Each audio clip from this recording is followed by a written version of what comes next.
அனைவருக்கும் வணக்கம். சற்று முன்பு வெளியான முக்கிய அறிவிப்பு. 60, 70, 80 வயதுக்கு மேல் உள்ளவர்கள் பயன்பெறும் வகையில் கவனத்தில் கொள்ளக்கூடிய மிக மிக முக்கியமான மகிழ்ச்சியான அறிவிப்பை அரசு வெளியிட்டுள்ளது. இதை பற்றி விரிவாக தெரிஞ்சுக்கணும்னா இந்த வீடியோவை கடைசி வரைக்கும் ஸ்கிப் பண்ணாமல் முழுமையாக பாருங்கள். இந்த வீடியோக்குள்ளே போகிறதுக்கு முன்னாடி இந்த வீடியோக்கு ஒரு லைக் பட்டனை ப்ரெஸ் பண்ணிடுங்க. நீங்கள் இதுவரைக்கும் என்னோடய சேனலை சப்ஸ்கிரைப் பண்ணாமல் இருந்தீங்கன்னா மறக்காமல் சப்ஸ்கிரைப் பண்ணிக்கோங்க. கூடவே அந்த பெல் சிம்லையும் மறக்காமல் கிளிக் பண்ணிக்கோங்க. சரி, வாங்க இப்போ வீடியோக்குள்ளே போகலாம். 60 வயதிற்கு பிறகு பெரும்பாலானோர் தங்களுடைய எதிர்காலத்திற்காகவும் தனது அத்தியாவசிய மற்றும் மருத்துவ செலவுக்காகவும் முன்கூட்டியே சேமித்து வைக்க வேண்டும். ஆனால் இனி அவர்கள் கவலைப்பட வேண்டியது இல்லை.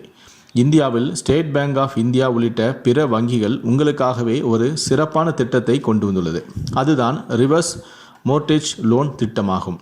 இந்த ரிவர்ஸ் மோர்ட்கேஜ் லோன் திட்டமானது மூத்த குடிமக்களுக்காக கொண்டு வரப்பட்ட சிறப்பான திட்டமாகும்.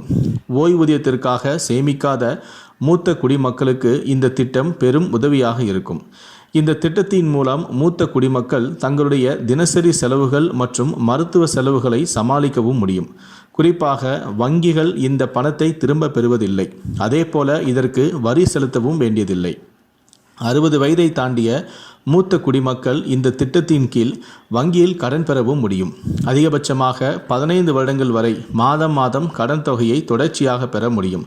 இதற்கு அவர்களின் சொத்து அல்லது நிலம் அல்லது வீட்டின் உரிமை அவருடைய பெயரில் இருக்க வேண்டும். வீட்டின் ஆயுள் காலம் குறைந்தது 20 வருடங்களாவது இருந்தல் அவசியம்.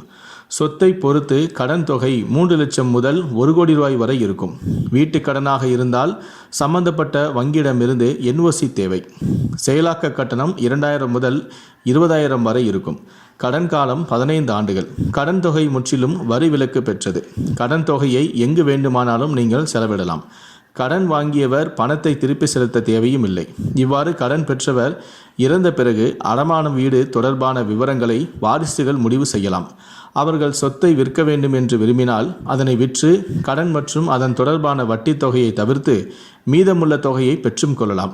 வீட்டை சொந்தமாக்கி கொள்ள முடிவு செய்தால் கடன் மற்றும் வட்டி தொகையை வங்கியில் செலுத்திவிட்டு அதனை அவர்கள் சொந்தமாக்கியும் கொள்ளலாம். இந்த திட்டம் மூத்த குடிமக்களுக்கு ஒரு வரப்பிரசாதம் என்றே கூறப்படுகிறது.